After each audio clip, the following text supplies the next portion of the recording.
बीना में दिल्ली और Mumbai railway track पर सोमवार सुबह करीब 7:15 बजे दो गैंगमैन की समझदारी से बड़ा हादसा टल गया। यहां ट्रक ड्राइवर ने ट्रक को रेलवे ट्रैक पर चढ़ा दिया। इसी दौरान अप डाउन दोनों ही ट्रैक पर ट्रेनें आ रही थी। ट्रैक पर फंसे ट्रक को देखकर दो गैंगमैन ने अलग अलग दिशाओं में करीब 300 मीटर दौड़कर ट्रेनों को रुकवाया। इस दौरान रेलवे ट्रैक पर करीब 1 घंटे तक रेल ट्रैफिक बाधित रहा। वहीं मौके पर पहुंचे रेल अधिकारियों ने हाइड्रा मशीन की मदद से ट्रक को रेलवे ट्रैक से हटवाया। इसके बाद ट्रैक पर यातायात शुरू हो सका। मौके पर पहुंची आरपीएफ ने ट्रक को जब्त कर ड्राइवर को हिरासत में ले लिया है।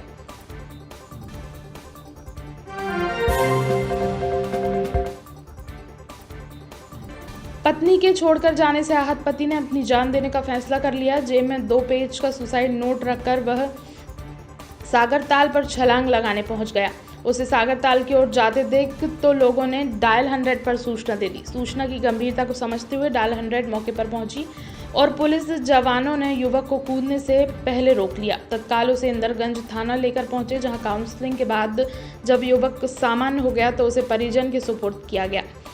घटना रविवार शाम 4 बजे की है। रात तक पुलिस ने उसके परिजन से फोन पर उसके हाल की जानकारी भी ली।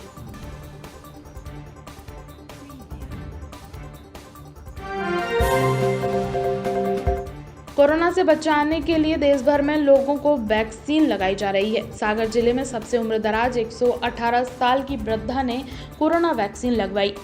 खिमलासा प्राथमिक स्वास्थ्य केंद्र पर 118 साल की तुलसाबाई मोती बंजारा निवासी सरदारपुर ने उत्साह से टीका लगवाया। टीका लगवाकर बोली, सब लगवाओ कोरोना का टीका, कुछ दिक्कत नहीं हो रही। केंद्र के डॉक्टर भूपेंद्र कुर्मी ने बताया कि महिला के आधार पर उसकी जन्मतिथि 1 जनवरी 1903 लिखी है। इस प्रकार उनकी उम्र 118 साल की है। अब तक 100 साल से ऊपर की 2 महिलाओं ने टीका लगवाया है।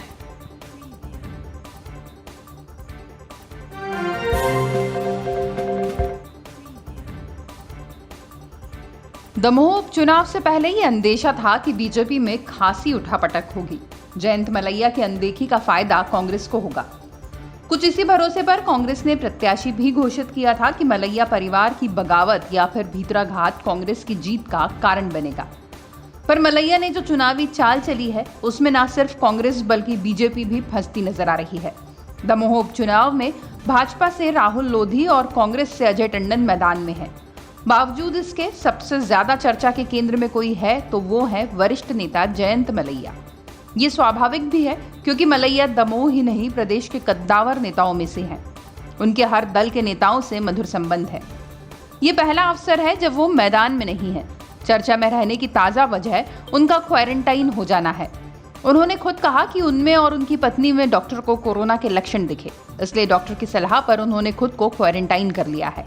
बस फिर क्या था, अटकलें शुरू हो गई।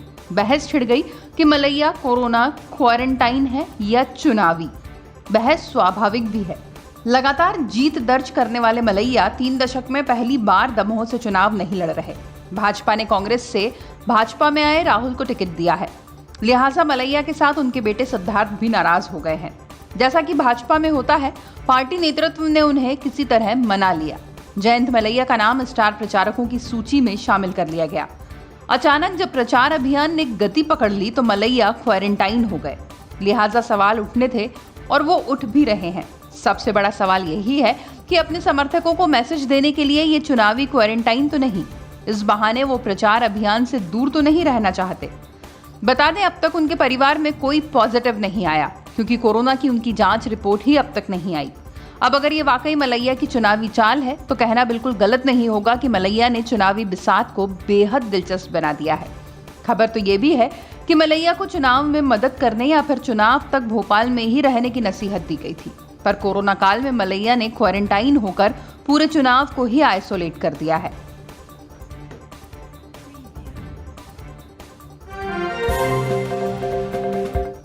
बीते कुछ दिनों से ये खबर है कि ज्योतिरादित्य सिंधिया बीजेपी से बहुत ज्यादा नाराज चल रहे हैं।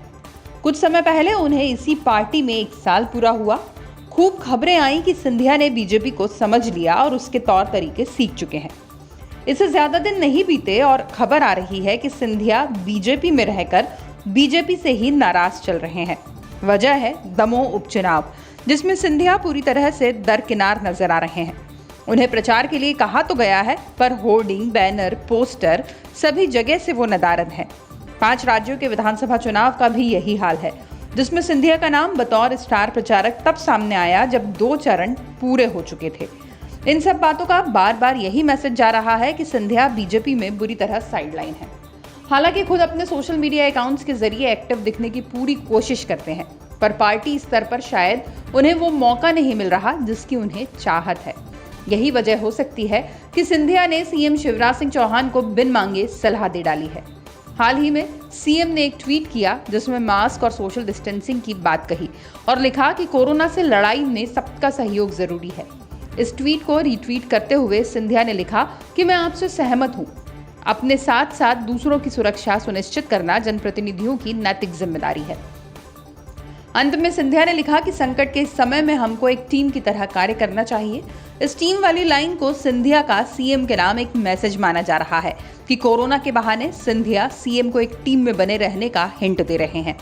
अब इन अटकलों के पीछे क्या वजह है, ये तो सिंधिया और शिवराज ही बेहतर बता सकते हैं।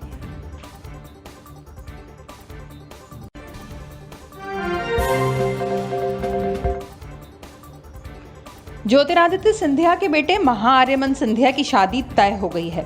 सिंधिया राजघराने से जुड़े सूत्रों के मुताबिक बहुत जल्द सिंधिया राजघराने के नए युवराज 7 फेरों के बंधन में बंध जाएंगे।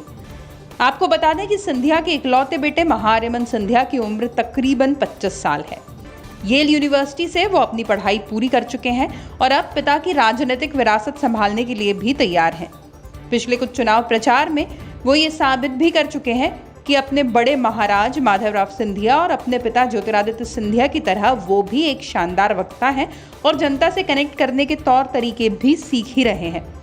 उनके तरीकों से साफ है कि राजसी विरासत के साथ साथ वो सियासी विरासत को संभालने में भी पीछे रहने वाले नहीं हैं। अब जब उम्र शादी के लायक हो चुकी है तो उनका रिश्ता भी तय किया जा चुका है। सिंधिया राजवंश के चश्मो-चिराग की शादी जयपुर के राज परिवार के राजकुमारी गौरवी के साथ तय हुई है। हालांकि दोनों की शादी की तारीख अभी तय नहीं हुई है, पर माना जा रहा है कि अगले साल तक जब कोरोना की दहशत कम होगी तब तक शादी की तारीखें भी फाइनल हो ही जाएंगी। आपको बता दें, राजकुमारी गौरवी रानी दिया कुमारी की बेटी हैं। रानी दिया कुमारी भी बीजेपी से सांसद हैं। जयपुर और सिंधिया राजघराना दोनों ही देश के 2 बड़े राजघरानों में से एक हैं। दोनों की शादी का मुहूर्त सिंधिया राज परिवार के पुरोहित ही निकालेंगे। हालांकि अब तक दोनों राजसी परिवार में से किसी ने इस बात की पुष्टि नहीं की है। भोपाल समाचार वेबसाइट के हवाले से ये खबर पब्लिश हुई है, जिसके मुताबिक बहुत जल्द दोनों का पाणी ग्रहण संस्कार हो सकता है।